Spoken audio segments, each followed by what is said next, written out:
Ranikon Indiam ko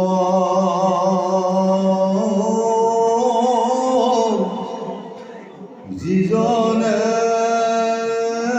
pujoyo atata moi tustronu janibani soya অবজ্ঞা উপেক্ষা দেখো নিন্দা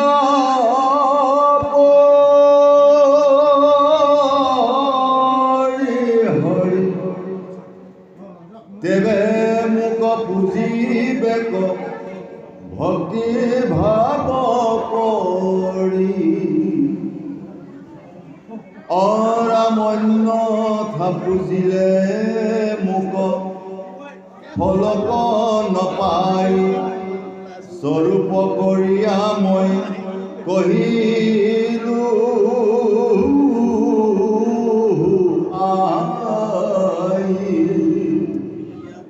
অৰামে যিজনে আপোন পৰ হে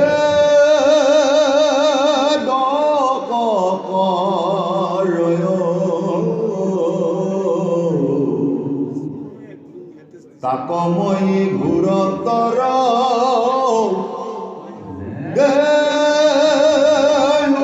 মৃত্যু ভয় হে মা যিজনে প্ৰাণীসকলক নিন্দা কৰে নিন্দা কৰাটো কৈছে চুকলি খুৰ নহ'ব তেওঁৰ কথাত তেওঁক কৈ খোৱা তাৰ কথাত তাক লগোৱা এনেদৰে যদি কোনোবা লোকসকলে যদি ইজনৰ কথা সিজনক নিন্দা কৰি কৰি যদি মোক যদি আহি পুজি আছে মা মই কোনোদিনাখন সেই কথাত সন্তুষ্ট নহওঁ বাহ নাৰায়ণে কৈছে আৰু কৈছে কেতিয়াবা কি কৰে কাৰোবাক অৱজ্ঞা কৰে কোনোবাই যদি ক'লে সেই বোপা তুমি মোৰ কাৰণে পানী এগিলাচ দিয়াচোন মোৰ সময় নাই অৱজ্ঞা মানে অৰ্ডাৰ অৰ্ডাৰ ডিছঅবে কৰা কোনোবাই এজন ভকতে যদি ভকতে হওক ভকতে যদি ভকতজনৰ কাৰণে পানীকণো খুজিছে যদি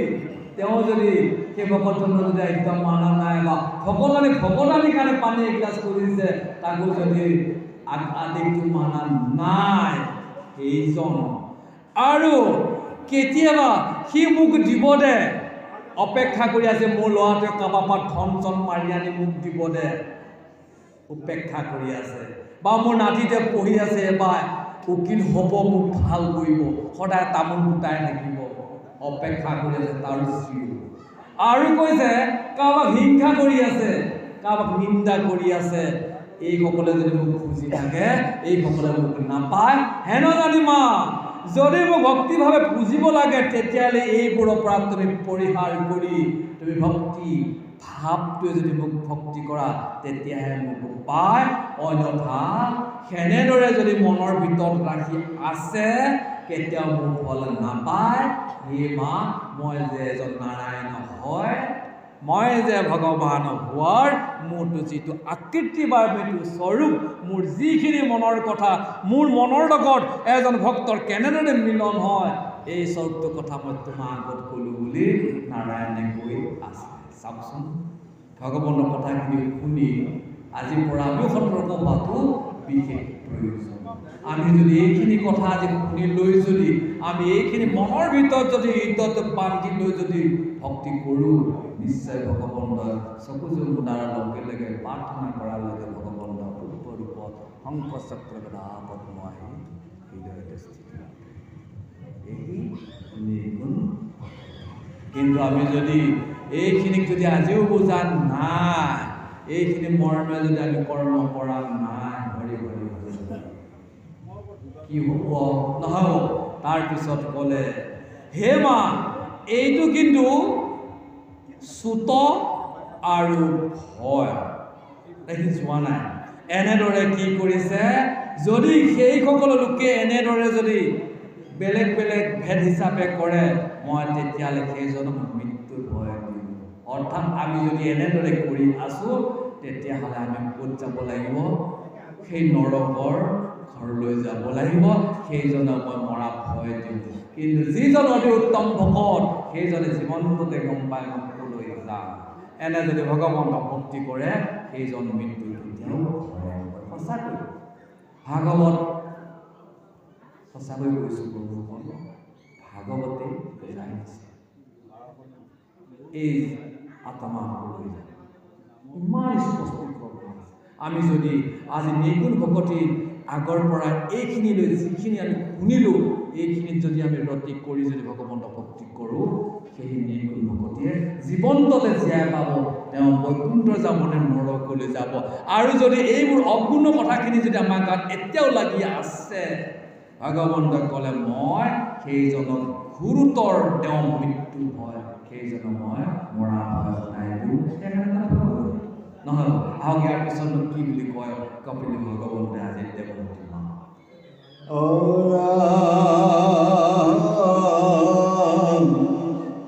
এই জানিছো বৰ কৰি বিচাৰ অনুক্ৰমে সবাকো ৰিবে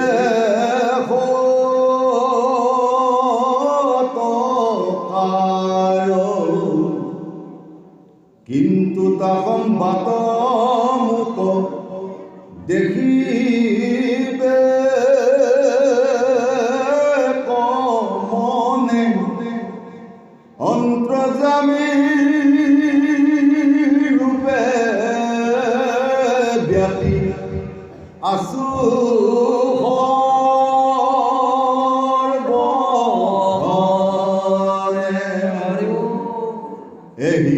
মতে তজুয়াগে কৰিলো বিদিত ভক্তি সাংখ্য যুগ দুই পুৰুষৰ হিত একক আশ্ৰয় কৰি ঈশ্বৰ পাই আবেদন ঐশ্বৰ্য বুজাই। এই কথাটো কিন্তু যিমানবোৰ তোমাক নিৰ্গুণ ভক্তিৰ কথা বৰ্ণন কৰিলোঁ মা, এই কথাখিনি কিন্তু সৰু নিচিনা লাগিছে। কাৰোবাক হিংসা নকৰা, কাৰোবাক বেয়া নোপোৱা, এই কথাখিনি তুমি শুনি লাগিছে চুত মানেতো কি হিন্দী ভাষাত ক'লে চোটা বৰা নহ'ব, আমাক সংস্কৃতি একেখিনিকে লিখি দিলে আমাৰ ইয়াত নহ'ব। কৈছে হে মা, এইখিনি যিখিনি আগৰ উপদেশ তোমাক নিৰ্গুণ ভক্তি মই দিলোঁ, এইখিনি দেখাত কিন্তু কি লাগিছে সৰু নিচিনা লাগিছে। কিন্তু মা আপুনি মনত বিচাৰ কৰি ভাবিবা এইখিনি চবচে ডাঙৰ কথা। আৰু এইখিনিকে যদি সদায় অনুক্ৰমে এদিনকৈ একেদিনাই নহ'ব, আজি অকণমান কালি অকণমান কালি অকণমান কৰোঁতে সকলোকে যেতিয়া সমভাৱে দেখিবা আৰু মই সকলোৰে অন্তৰ্যামী ৰূপে সকলোতে আছোঁ, এইটোৱে তোমাৰ আগত মই কৰিলোঁ। এইটোৱে ভক্তি সাংখ্য যোগ আৰু পুৰুষৰ হিত। কি সাংখ্য যুগৰ ভক্তি? পুৰুষৰ হিত। পুৰুষ মানে আমাৰ হৃদয়ত থকা ভগৱন্ত অন্তৰ্যামী আত্মা। এই আত্মাটো কেনেকৈ পৰমাত্মাৰ লগতে মিলন হোৱাৰ যিটো যুগ প্লাছ নহ'ব আৰু ভগৱন্তক মধ্যত ৰাখি আমি সমস্ত জীৱসকলে আজি একান্ত মনেৰে ভাগৱত শুনি এই যে আত্মাৰূপী যে পুৰুষ যে হৃদয়ত স্থিতি হৈ আছে, এইজন আত্মাক এই পৰমাত্মাৰ লগত কেনেদৰে মিলন কৰা যি যুগ প্লাছ এইখিনিকে মই তোমাৰ আগত ক'লোঁ। এইটো হৈছে সেই পুৰুষৰ মনুষ্যসকলৰ আত্মাসকলৰ হৃদয়ৰ উপায় বুলি আজি কপিল ভগৱন্তে সাংখ্য যুগৰ কথাখিনি ক'লে। আৰু এইখিনিকে যদি ভগৱান বুলি যদি মনুষ্যসকলে মোৰ চৰণত এক মন এক চিত্তে যদি আশ্ৰয় লয় তেতিয়া মোক পায়। আৰু ইয়াৰ পিছতো মোৰ আৰু কিছুমান ঐশ্বৰ্য আছে। ইয়াৰ আগত কেনেদৰে আত্মা পৰমাত্মা মিলন হৈ গৈ থাকিল ভগৱন্তই, এতিয়া ভগৱন্তই কৈছে মা ইয়াৰ পিছত দেখোন ব্ৰহ্মাণ্ডত মোৰ আৰু অনেক ধৰণৰ ঐশ্বৰ্য আছে, সেইখিনি ঐশ্বৰ্য আমি বুজাই দিম। অৰ্থাৎ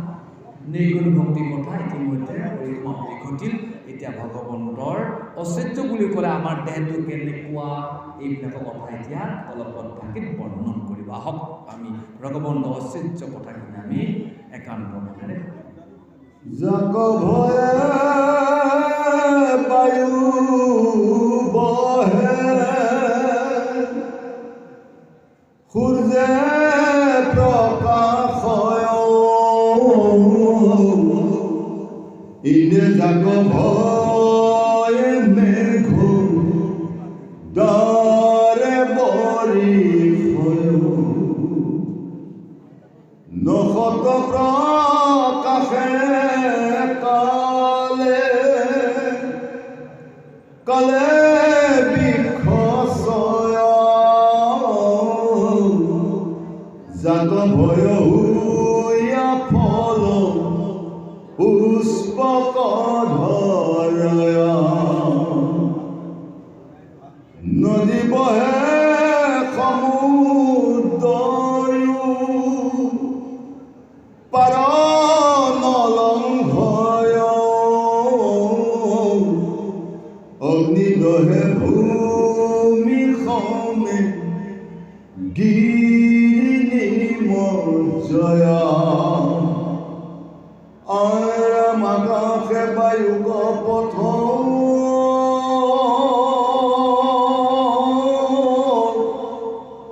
দেই জাক ভয়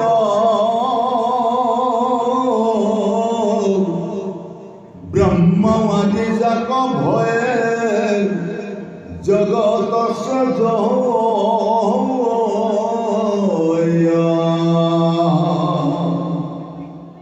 এই প্রভু কীর্তিদারে জগত সযন্ত্র মৃত্যুরূপ হইয়া জগতক সংহারন্ত্র আপুনিয় নারী নিত্য জগত ঈশ্বর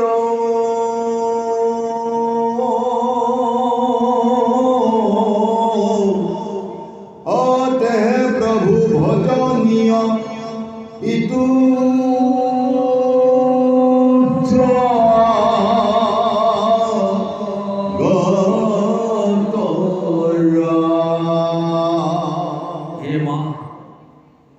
এইখন ব্ৰহ্মাণ্ডৰ থকা মোৰ যিবোৰ ঐশ্বৰ্য বুজাই দিওঁ শুনাচোন মা। সেই যে বায়ুৱে মোৰে ঐশ্বৰ্য মোৰ ভয়তে সদায় বায়ুৱে বতাহ দি আছে, আৰু মোৰ আন এটা ঐশ্বৰ্য সেই যে সূৰ্য মোৰ ভয়তে সদায় ব্ৰহ্মাণ্ডখনক পোহৰ দি আছে, আৰু সেইজন ইন্দ্ৰই মোৰ ভয়তে কি কৰি আছে আকাশৰ পৰা জগতৰ লোকসকলক বৰষুণ দি আছে, আৰু যিমানবোৰ নক্ষত্ৰ আকাশত প্ৰকাশ হৈ আছে সময়ে সময়ে গছ গছনিবিলাকে কি কৰে এটা ছিজনত যদি আপেল দিয়ে আন এটা ছিজনত আপেল নিদিয়ে, কোনোবা এটা ছিজনত ফুলপাহ লাগে কোনোবা সময়ত ফুল নিদিয়ে। এয়া মোৰ ঐশ্বৰ্য, কাৰণ মোৰ ভয়তে ফুলেও ফুল দিয়ে, বৃক্ষলতায়ো নিজৰ নিজৰ ফল মূল লোকক দি আছে। এয়া মোৰ ঐশ্বৰ্য মা, ভগৱানে কৈ আছে। আৰু কৈছে যিমান এইবিলাক আকাশৰ গিৰি, গিৰি মানে এইটো আকাশৰ এটা পৰ্বত, পাহাৰৰ এটা পৰ্বত, এটা পৰ্বতৰ পৰা তললৈ অহাখিনি কৈছে গিৰি, আকৌ এটা পাহাৰ এনেকৈ লাগিছে ওপৰৰ পৰা অহা এই ঠাইখিনি গিৰি কৈছে। এই দুইটা গিৰিৰ পৰা যিখন নদীৰ মাজৰ পৰা পাহাৰৰ পৰা ওলাই আহিছে এইবিলাকো মোৰে বিভূতি, আৰু সেই নদীবিলাকে পৰ্বত পাহাৰৰ পৰা পানীবোৰ আহি যদি সমুদ্ৰটো পৰিছেও সমুদ্ৰই মোৰ ভয়তে কেতিয়াও পাৰ ভাঙি ক'তো নাযায় মা, এয়াই মোৰ বিভূতি। এনেদৰে সদায় আজি কি কৰিছে আকাশত বায়ুৱে দি আছে, এনেদৰে মই স্বজন কৰা নাভিৰ পৰা সেই ব্ৰহ্মাই মোৰ ভয়তেই স্বজন কৰি আছে আৰু এনেদৰে আজি কি জগতখন পালন কৰি মোৰে মই বিভূতি দিছোঁ সেইজনী মৃত্যু ৰূপাৰ মৃত্যু যে ভগৱানৰ ৰূপ এই মৃত্যুৰূপী কোনে ভৰি দি সশৰীৰে গৈছিল চতুৰ্থ স্কন্ধত একমাত্ৰ থুৱাই গৈছে ভাগৱতত আজিলৈকে কোনেও যাব নোৱাৰে খালি মৃত্যুৰূপী ভৰি দি ধ্ৰুৱই নন্দ আৰু সুনন্দ ৰথত উঠি চতুষ্প স্থানলৈ ধ্ৰুৱই একমাত্ৰ গৈছে আজি কপিল ভগৱন্তই কৈছে এই যে মৃত্যুৰ ৰূপ আমাক যে মাৰি পেলোৱা যিটো ৰূপ এইটো ভগৱন্তৰ আন এটা কাল ৰূপ ই মোৰেই কি বুলি কৈছে বিভূতি আৰু এনেদৰে মোক ভয় কৰি তেওঁলোকে জগতখনক কৈ আছে সেইজনে মই ভগৱান মই আগতেও আছোঁ এতিয়াও আছোঁ মই জগতত আছোঁ সেইকাৰণে মোক ভজন কৰা গোটেই জীৱৰ একমাত্ৰ কাম্য বুলি ভগৱন্তই আজি কপিল ভগৱন্তই এগহতি মাহ কোৱা মানে আমাকে কৈ আছে নহ'ব আমি বুজি পালোঁ এইজন ভগৱন্তৰ চৰণত যদি আমি একক শৰণ লৈ ভগৱন্তৰ চৰণ সমৰ্পণ কৰিব পাৰোঁ সমস্ত কৰ্ম এই পাত্ৰৰ যোগ্য হৈ এদিন ভগৱন্তে আমাকো মৃত্যুক বিজয় কৰি বৈকুণ্ঠলৈ নমন কৰা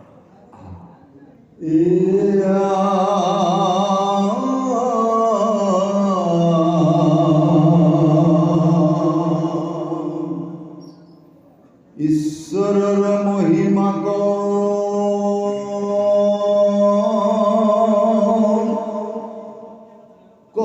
কৰিলো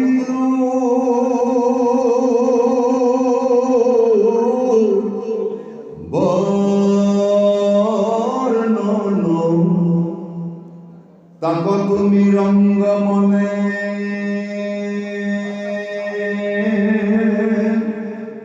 কৰিলা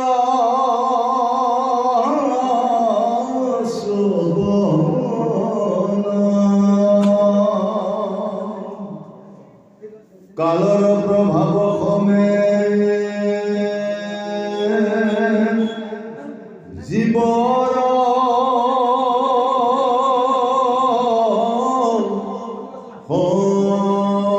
সংসাৰ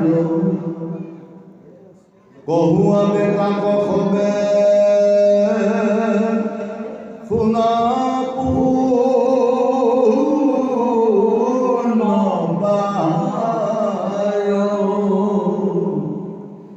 কালে ইটো লোক সম তকে চলাবয় তবু তাৰ বিক্ৰমক কেহু নুবুজয় বায়ুৱে মেঘক যেন ভ্ৰমাৱে শূন্যত তবু নুবুজয় মেঘে বায়ুৰ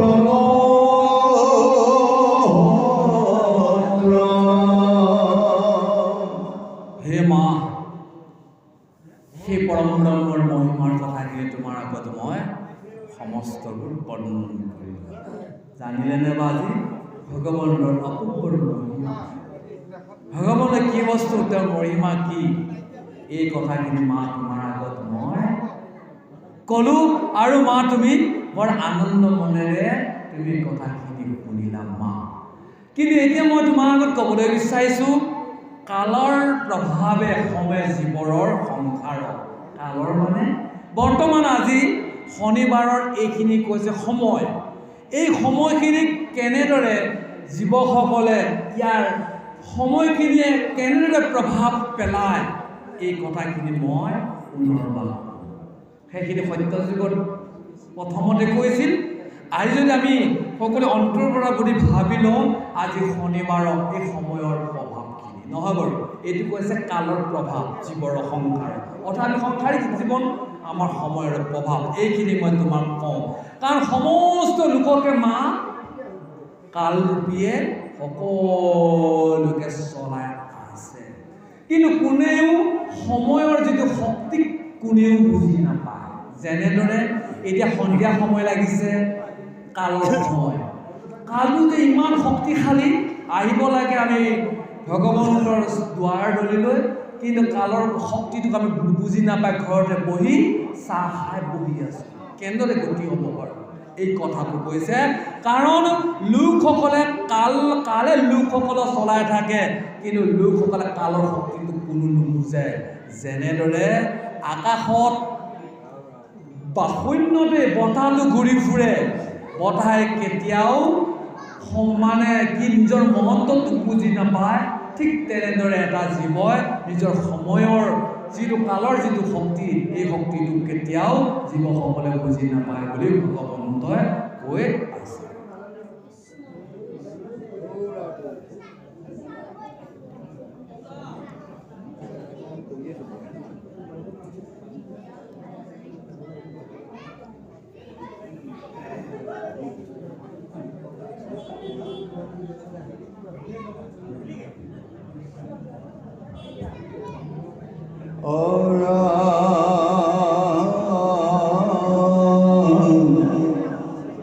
সুখ পাইব বুলি নানা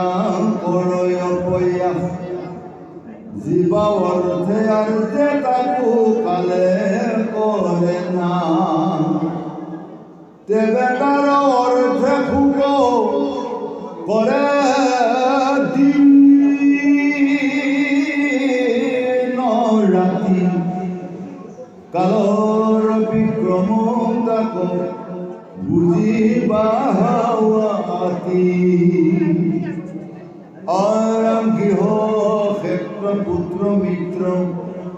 দেহ আদি যত,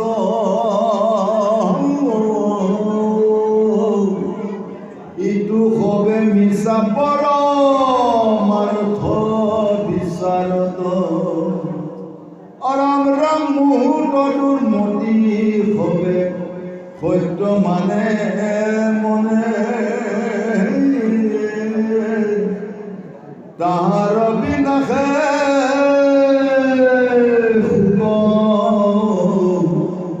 পাৱে কাৰণে। সময়ৰ শক্তিটোকো বুজি নাপায় জীৱসকলে কেনেদৰে সুখ পাম বুলি বিষৰ সংসাৰৰ লগত থাকি নানান ধৰণে চেষ্টা কৰি কেনেদৰে ধন টকা পইচা উপাৰ্জন কৰিব লাগে তাতে ৰখি হৈ থকাৰ পিছত এদিনাখনে এই সাঁচি লোৱা ধনকেইটাকো যে মই দিয়া কাল যে ইমান প্ৰাক্ৰমী এদিন নাশ কৰাৰ পিছত সেইজনে সময়ৰ শক্তিটো বুজি নাপায়, সেই জীৱই দিনে ৰাতি চকু পানী ওলাই থাকিলেও সাঁচি লোৱা ধনকেইটাও ডক্তৰখানাত দিওঁতে ভঁৰালটো উত্তম। আৰু কৈছে হে মা, যিমানবোৰ গৃহক্ষেত্ৰত পুত্ৰমিত্ৰ দেহে আদি যত, অৰ্থাৎ ঘৰখনত থকা যিমানবোৰ ল'ৰা ছোৱালী হওক, আনকি এই যে আমাৰ শৰীৰ যিটো দিলে দেহ, পৰমাত্মাত যদি বিশ্লেষণ কৰি চোৱা মা, ই চব মিছা, দেহটো বোলে মিছা। কাৰণ মনেহে পাষণ্ড মতিটোহে, অৰ্থাৎ দুষ্মতি মতি, মহাপুৰুষ শংকৰদেৱে কি ক'লে, পাষণ্ড মনটো কৈ আছে। এই মনটোৱে কি কৰি আছে, আমি মনে মনে মৰ্দন কৰি আছো এই পাষণ্ডৰ মনটোৱে। এইটোকে সত্য সত্য কৰি আমি সেই বিষয়ৰ কেনেকে টকা, কেনেকে পইচা আৰু দেহটো কেনেদৰে ভালে থাকক বুলি আমি তেল চাবোন লগাই লগাই নানান ধৰণে কৈ থকাৰ কাৰণে এদিন যেতিয়া ই বেয়া হৈ যাব, তেতিয়া আমি দুখ কৰোঁ। এইটো হৈছে কালৰ মহাপ্ৰভাৱ বুলি কপিল ভগৱন্তে মাক কৈ আছে।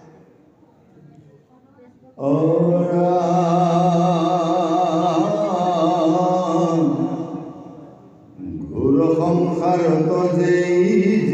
জুনি যায়, নাহি বিৰকতি তৈতে তৈতে সুখ পা, নাৰকী শৰীৰ পাই বিস্থ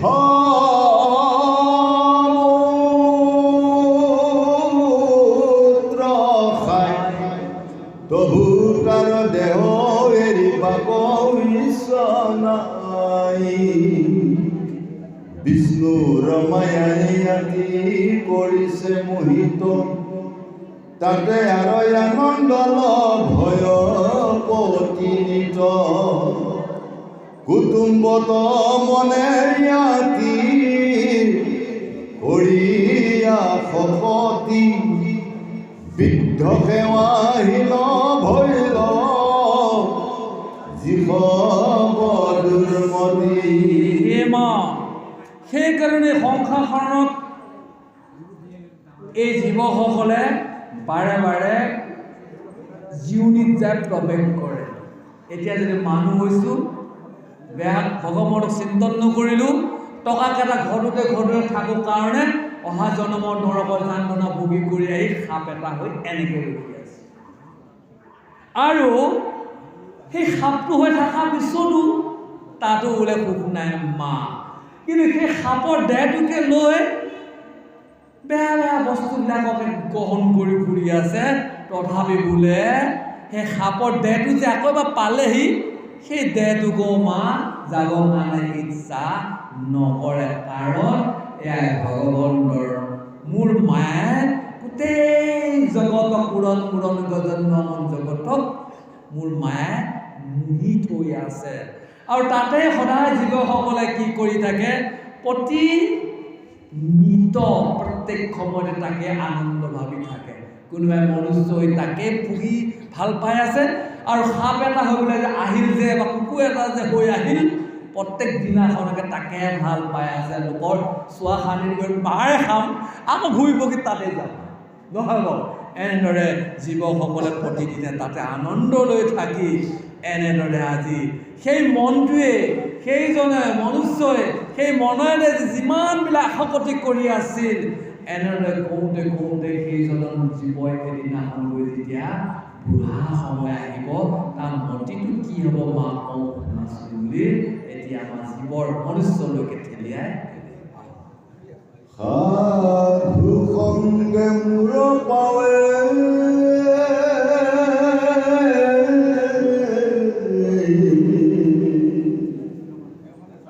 নকৰে ভকতি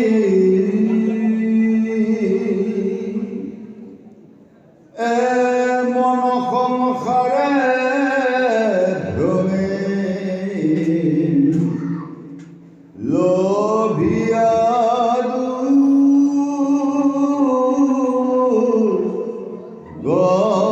গতি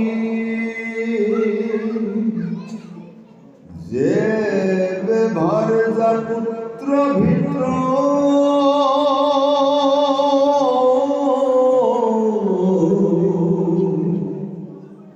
ভৈল পশু স্বয়ং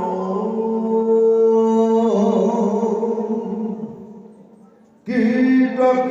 ভৈলু বুলি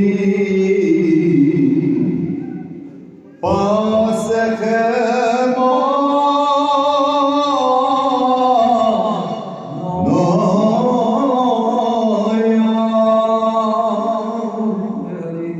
দেবে তারা কবু হন চিন্তা জরে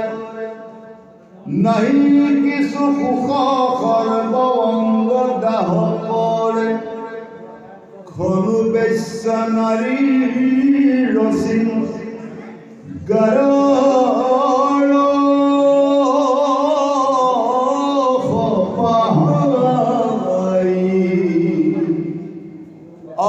ভুলে আর এত পরে কিছু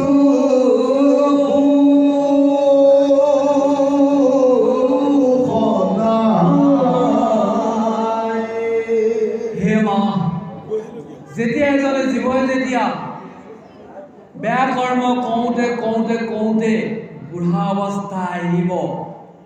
আৰু সেই ভকতৰ লগত যে মোক ভকতি নকৰিল এয়া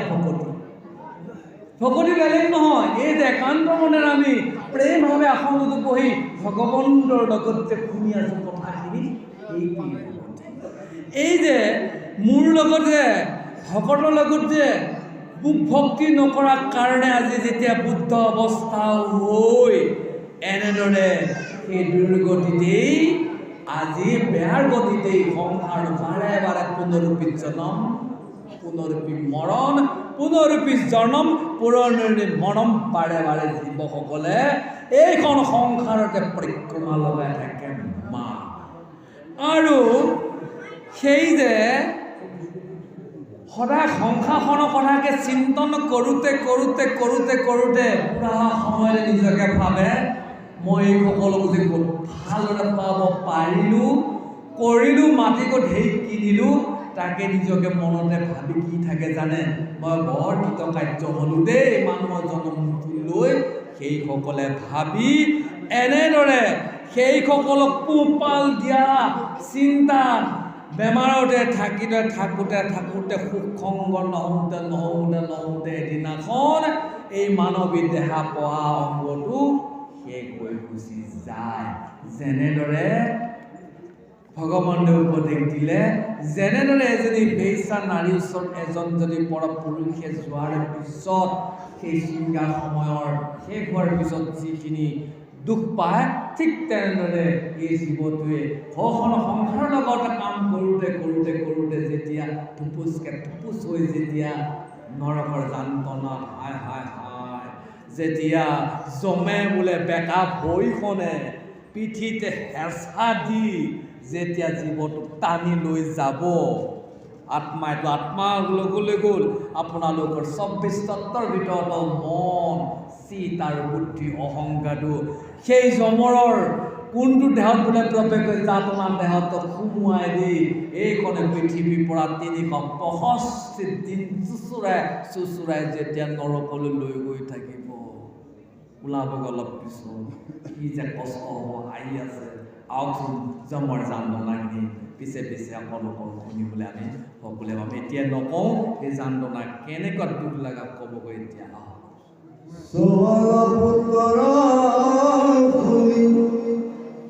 মধুৰ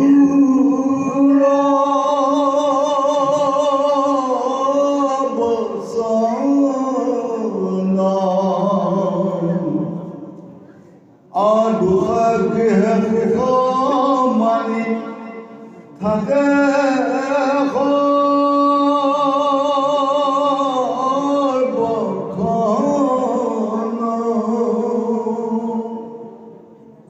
যাহা কপুখিলে ইয়াতি অধুগতি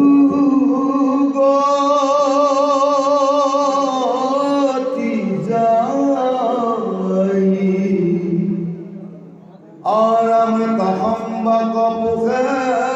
ইয়াতি কৰিয়া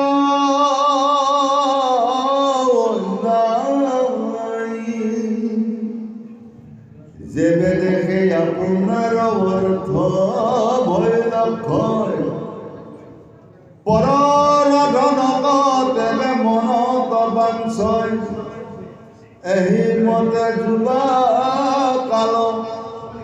বিফলে গুৱাই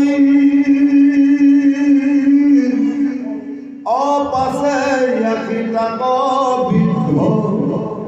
কালে লাগ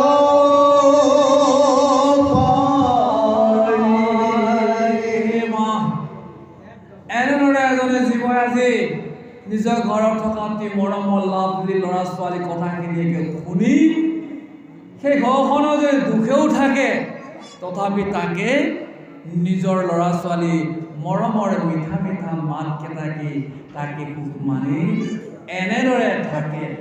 এনেদৰে জীৱ বিষয়ৰ লগত থাকি লোকক মাৰি ঢুকি দাহ কৰি ভাই ককাইৰ লগত কাজিয়া পেচাল কৰি কৰি নিজৰ ঘৰখনক লোকক অন্যায় কৰি পোহপাল দিওঁতে মা এটা জীৱ গতি পাব লাগিছিল, বৈকুণ্ঠলৈ যাব লাগিছিল, এইখন মৃত্যুৰ পৰা ওপৰলৈ যাব লাগিছিল। সেইটো জীৱই এইখন পৃথিৱীৰ পৰা ৯০০ নিযুত তত থকা যিখন ঘূৰি নৰকত গৈ অধোগতি যায়। কাৰণ সদায় নিজৰ কেনেদৰে লাভ কৰিব পাৰিম, কাৰোবাক কেনেদৰে বিনাশ কৰিব পাৰি, লোকৰ ধনখনক আনিবৰ কাৰণে দুৰাচা মন সদায় বাঞ্ছা কৰি আছিল। এনেদৰে কওঁতে যৌৱন অৱস্থা গ'ল, গাহস্য ধৰ্ম পালন কৰি গ'ল। যাওঁতে এজন মনুষ্যই আজি বৃদ্ধ সময় পালে। এতিয়ানো কি কয় আহকচোন, বুঢ়া কালৰ সময়ত ভগৱন্তই কৈ আছে। এইটো হৈ আছে ন, আমি অধোগতি গৈ আছো। গতি পাবলগীয়া হ'লে সাধু সংগৰ লগত ভগৱন্তক ভগতি কৰিবলৈ বাৰে গৈ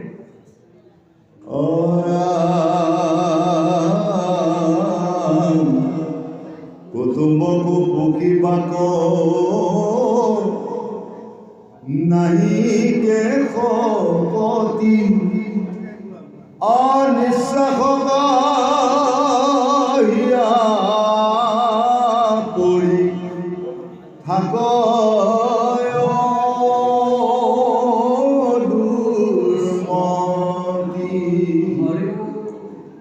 ভাৰ্যা পুত্ৰে পূৰ্বতে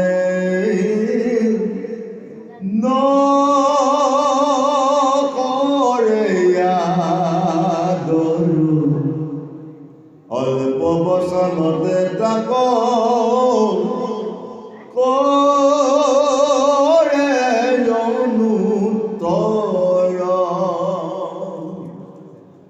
নপাৰ পুহিবে বুঢ়া হয় মাত্ৰ চাহ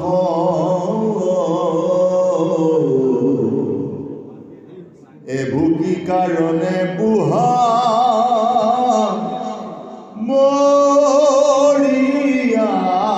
নযাস এহিমতে সৰ্ববাণী বুলি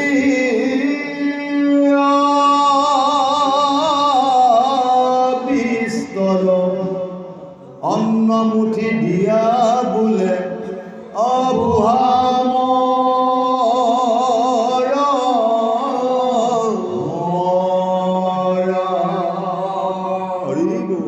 ভগৱানে কৈ আছে, মা সেই যে বুঢ়া সময়টো অহাৰ লগে নিজৰে ঘৰৰ কুটুম্বখিনি পোহপাল দিয়া শক্তি নাইকিয়া হৈ গ'ল। আগতে পৰধন মাৰি সাদে খুৱাই আছিল কাঠ ঘৰৰ ভাইজা পুত্ৰ নাতি পুতি। কিন্তু বুঢ়া হৈ যেতিয়া সেই চকীখনত বহিল, কৰিব নোৱাৰা হ'ল। সেইখিনি সময়তে হে মা এই ঘৰ থকা কুটুম্বৰ কেইজন ভাইজাই হওক, অতি মৰমৰ পুত্ৰই হওক, বোৱাৰী হওক, সেইসকলে আগতে দেউতাই যিমান দিছিল বহুত আদৰ কৰিছিল। যেতিয়া ইনকাম কৰিব নোৱাৰা হ'ল, উঠাই নিজৰ পিতৃ ল'ৰা ছোৱালীয়ে আদৰ নকৰা হ'ল। আৰু প্ৰত্যেক সময়তে নিজৰ পুত্ৰই হওক বা ভাইজাই হওক বা বোৱাৰীহঁতে হওক, প্ৰত্যেকটো সময়তে বুঢ়াটোক অনুত্তৰ অন্তৰবাৰাই সেই ভাইজা পুত্ৰসকলে এনেদৰে উত্তৰ দিয়ে, এই বুঢ়াটো নমৰা হ'ল, ই মাত্ৰ খাবাহে জানে।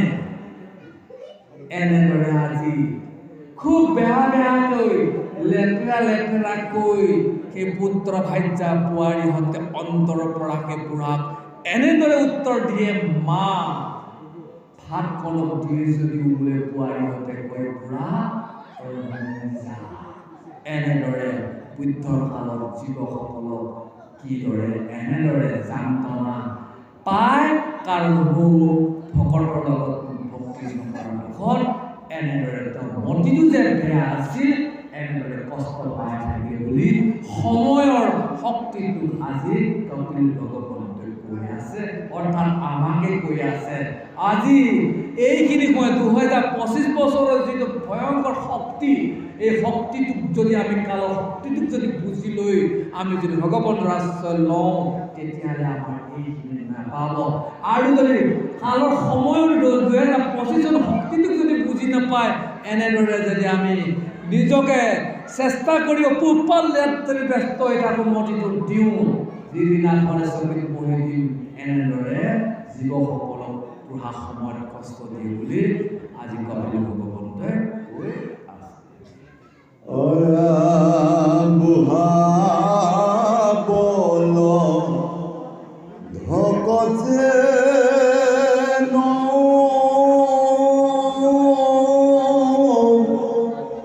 গৃহস্থ হেনা দৰে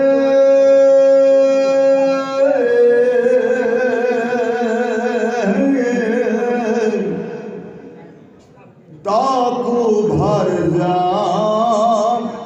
পুত্ৰ সবে সেই মতে কৰে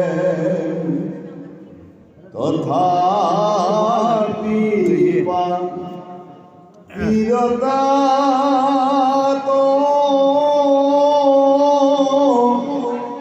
নাহি বীৰকতি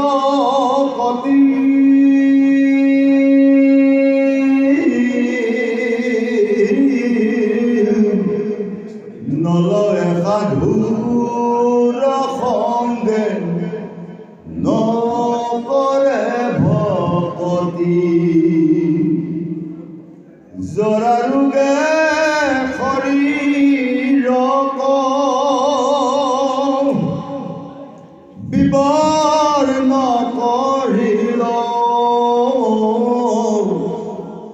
মাথাৰ পকিল চুলি দশন কৰিল অৰামে মন্দ্ৰ ভৈল অগ্নিয়ন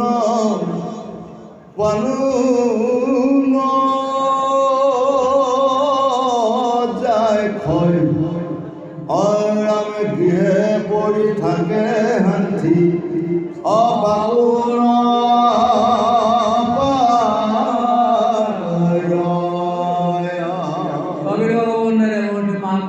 যেনেদৰে এখন ঘৰত সাঁচি থোৱা ধুনীয়া এহাল গৰুৱে হাল বাই আছিল। এদিনাখন যেতিয়া বুঢ়া হোৱাৰ পিছত ঘৰখনৰ গৃহস্থই বোলে ভালকৈ খাই বৈটো খাবলৈ নিদিয়ে। ঠিক তেনেদৰে যেতিয়া বুঢ়া হৈ গ'লে এই নিজৰ ঘৰত থকা ভাইজা পুত্ৰসকলেও এইদৰে দিয়ে। সেইসকলৰ কি কৰিল? সাধু লগত ভকতি নকৰাৰ কাৰণে এনেদৰে বিৰগতি হৈ থাকিল। শেষত এদিনাখন যেতিয়া বেমাৰে আহিল, গোটেই শৰীৰ বিবন্ন কৰি মাথা চুলি পকি দাঁত কৰি ঘৰতে এতিয়া হাৰমনিয়াম গাই এনেদৰে বৃদ্ধ সময় থাকে। যা হওক আজি আমাৰ